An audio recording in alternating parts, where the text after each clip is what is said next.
standpoint of economics, growth has been both good and bad. Even in our area, we can see that mining might have been done differently here. On the other hand, we have civic activities in this town that we didn't have 40 years ago when I got here. And I attribute that to growth, that we have those activities today. We have community involvement here that we didn't have 40 years ago. And Shasta Forward, of course, is a big part of that. I think in your community, Ellen, we're in Parkview, you have confronted some of the downside of growth, that is poverty, violence, and drugs, and I take my hat off to you. Yeah, for us, growth has so often meant controversy, and we are so often in the position of being only reactive to that growth.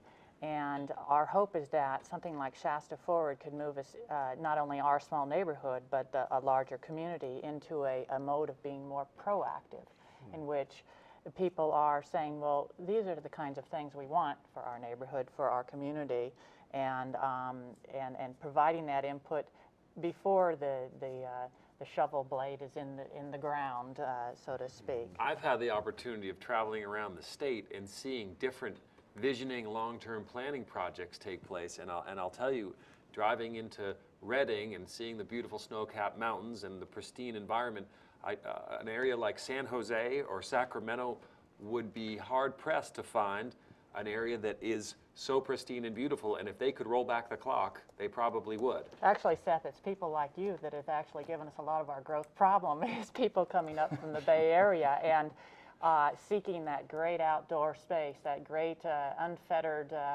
couple acres, and then expanding on our periphery, and then having to drive into town, and you know, it's just expanding, and so we need to ask ourselves, how sustainable, you know, how long can we continue expanding at our periphery? And people need to understand that brings with it a lot of extra added transportation, and an expenditure of funds to get infrastructure out there. So, when the public is surveyed, though, it shows that they're satisfied with life here now. They like this area, and this lifestyle is comfortable. So why don't we just keep it the way it is now? I think that's the interesting thing, is that we don't really know growth here. I mean, we're kind of a teenager in terms of a developing urban area, and we haven't really begun to experience our growing pains yet. If we complain about getting stuck in traffic for 5 minutes on Cypress Bridge, people will laugh at us from the Bay Area. People like Seth maybe who's been stuck in it longer. So, you know, our value, with the things we value today, I think it's safe to say with a doubling of population, those same values won't be here if we just let growth take its course. So Seth, do we have lessons from the larger cities that have already gone through this growth curve? If they could turn back the clock 20 years, what would they recommend to us? Well, in Orange County in 1955, if you were to tell an Orange Grove owner that their community was going to be a strip mall in 50 years, they would have looked at you like you were crazy. And it takes a process of communities actually doing some of the mapping and projections about what's really coming, and now with the software that can be produced, you can actually envision what and look at a realistic image of what growth and community congestion and mobility will look like in 30 and 50 years. Well, what options do we have? What's available to us as we look into the future?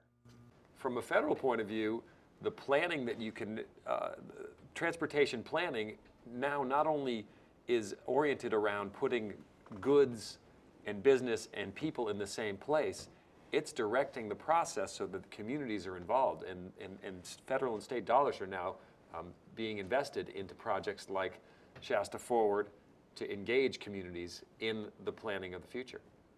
And we've got some unique tools now too that weren't available to us before. Through some computer visualizations, we can look at how we would grow by 2050. And it's not a real accurate growth where you'd want to bet your life savings in the real estate market on it, but it's good enough to get a dialogue going. And what's different about this is we can visualize how growth would look if we just maintain the status quo. We can look at different scenarios and what those scenarios would mean in terms of infrastructure costs, because there's probably a lot of scenarios we like, but there's some that will cost more to pay for, and those are the hard realities.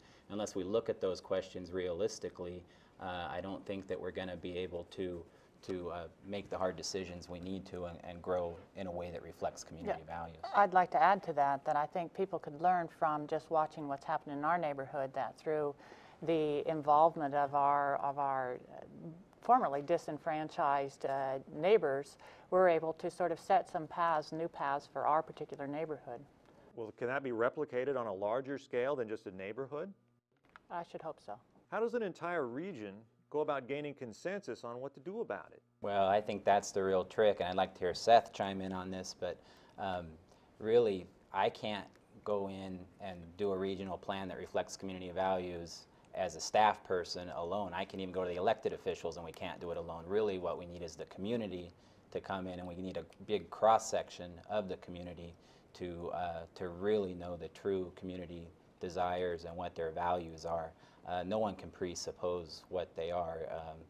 Some people might claim to be that sort of prophet, but we really need the community input.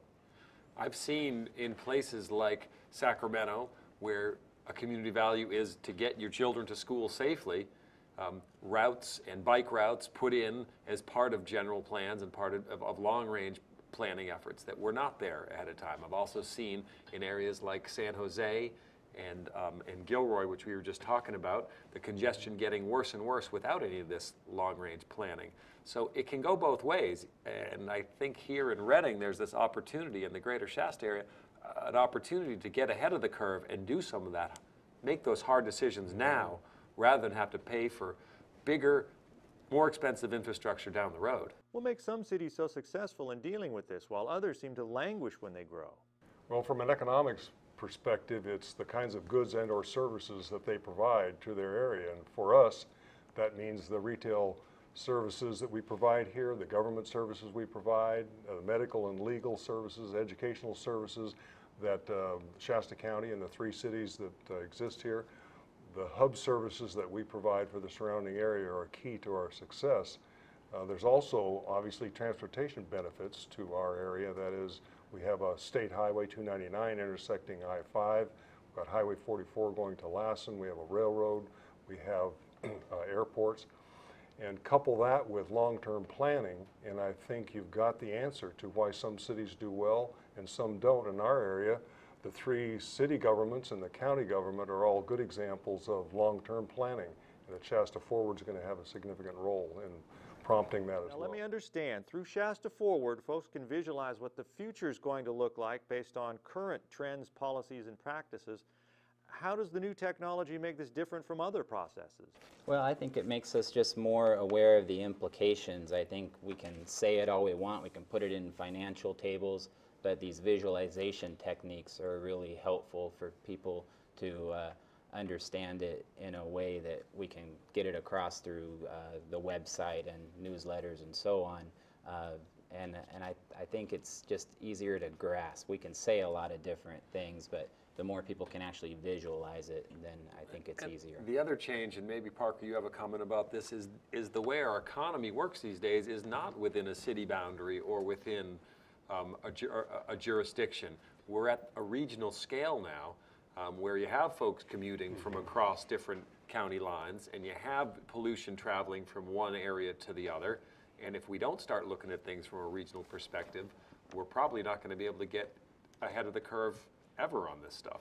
Yeah, that's a good point.